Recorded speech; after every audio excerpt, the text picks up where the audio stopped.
कमी शब्दात आटपणार आहे। मोठमोठे लोक विचार मंचावर बसलेले आहेत। पहा लक्षात घ्या, बरं झालं फीस सांगितली आहे ना, पण मी आवर्जून सांगतो बाबा, जी काही फीस 1 लाख असेल, 50 असेल, 60,000 असेल, ते माझ्या वैयक्तिक सुखासाठी, माझ्या घरासाठी, पोरीच्या भविष्यासाठी वापरत नाही, तर ज्या लेकरांना मायबाप नाही, आवाज येईन का? बरं मी कानात येऊन बोलतो, ताण घेऊ नका।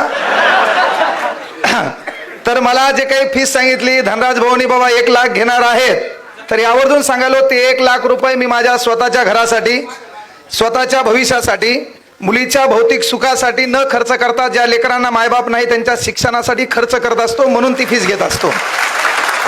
आणि इथून पुढे समाजाचा कुठला हाच कार्यक्रम नाही, कुठलाही कार्यक्रम असेल मग सत्कार करा नका करू, एक आवाज द्या, वाघ तिथं मैदानात उभा असेल, हा शब्द इथून द्यायलो।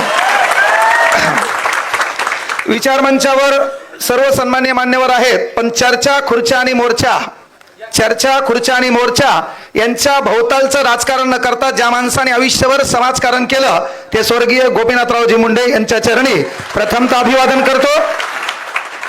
पहा, विनंती एकच आहे की आपल्या लेकराला एक शिकवा, समाज या नात्यानं आपण एकत्र आलो, सर्व काही बरोबर आहे, पण समाज या नात्यानं आपण समाजाच्या कामा पडतो का हा प्रश्न पहिले स्वतःला विचारा। आज आपण इथं आलो, इथं आल्यावर पहा माझं म्हणणं एकच आहे, गाड्या घोड्या मोठमोठे लोक आले त्यांनाच फक्त नमस्कार चमत्कार करू नका। समाजातला मूळ जो घटक आहे, जो गरिबीशी झगडत आहे, ज्याच्या लेकराची शिक्षणाची प्रश्न उपस्थित आहेत, ज्याला राहायला घर नाही, मग समाज या नात्यानं आपण त्याला मदत करतो का? आपल्या दुडीमध्ये भाकर आहे, आपल्या ताटात भाकर आहे, पण एक व्यवस्था आहे, ज्याच्या ताटात बी भाकर नाही, दुडीत बी भाकर नाही, तर आपल्या दुडीतली भाकर वाळण्या अगोदर त्या ताटात पडत असेल तर मग आपल्याला म्हणता येईल आपण भगवान बाबाच्या विचाराचे वारसदार आहोत।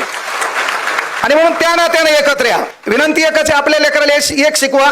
मी जास्त इथे काही मोटिवेशन द्यायला आलो नाही, फक्त एक सांगा आपल्या लेकराला की बाबा समाज टार्गेट केला जातो, त्याच्यानंतर बीड जिल्हा गाजला गेला, पण एवढं होत असताना ओबीसी चळवळ गाजल्या गेली, त्याच्यातही समाज टार्गेट झाला, पण त्याला काही लय मोठा ताण घ्यायचा नाही है ना।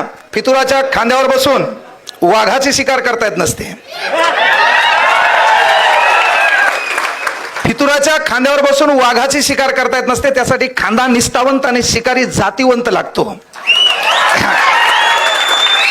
आयऱ्या गैऱ्याचं काम नसते, फक्त रक्त आपलं गरम आहे ते कुठं वापरायचं हे शिका जरा, नाही तर रक्त गरम म्हणलं उठसूट मारामाऱ्या करायचं नाही, काही कार्यक्रम दिमाखानं करायचे। बाबासाहेब आंबेडकरांनी दिमाखानी सर्व नीट केलं का नाही, तसं आपलंही काम आहे बा, शिका, मोठे व्हा, आणि पदावरून मोठे झाल्यावर समाजाला विसरू नका। लेकराला एक शिकवा, बाळा कुठलंही स्टेज असेल तर त्या स्टेजवर बसायला पहिल्यांदा सत्ता लागते। भारतातलं कुठलंही स्टेज असेल तर त्या स्टेजवर बसायला पहिल्यांदा सत्ता लागते। आपल्या प्रत्येकाच्या नशिबात सत्ता येणार नाही, शेवटी आता धनुभाऊन हात डोक्यावर ठेवला तर धनराज भाऊ आहेत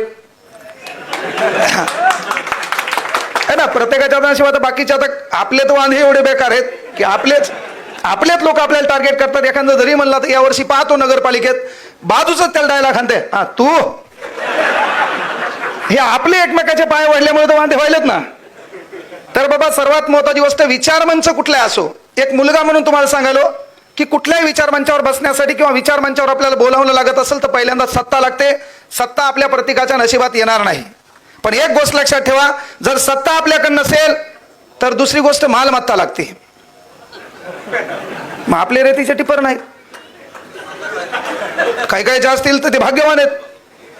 म्हणजे पहिल्यांदा विचार मंचावर बसायला आपल्याकडे सत्ता लागते, सत्ता नसेल तर मालमत्ता लागते। पण आपल्या बापानं लेकराला एक शिकवा, बाळा जरी आपल्याकडे सत्ता नसेल, जरी आपल्याकडे मालमत्ता नसेल, तर बुद्धिमत्तेच्या भरोशावर भारतातल्या कुठल्याही स्टेजवर जाता येतं, त्याचं हे उदाहरण आहे। सर्वांना या ठिकाणी आपण एकत्र आलात, पुढील काळात धनराज भाऊला विनंती आहे की बाबा तुमचे भरपूर आभार आहेत, कारण आज समाज एकत्र येत नाही, कारण एक मन आहे, हुशार लोक एकत्र येत नाहीत, आणि आपले घराघरात हुशार आहेत, त्यामुळे हुशार लोक सहसा एकत्र येत नाहीत। एवढे एकत्र आले म्हणजे साधी गोष्ट नाही, प्रत्येकानं काळजावर दगड ठेवून इथं ऐकायलेत, काही काही पटणं तरी ऐकायलेत। तर विनंती आहे, समाज या नात्याने एकत्र या। आपण टार्गेट कोणाला करतो किंवा कोण आपल्याला टार्गेट करतं यापेक्षा आपल्याला प्रगतीनं, कारण आपल्याला लोकांची रेस लहान करायची तर आपली रेस आपण मोठी करू, हेच काम करा।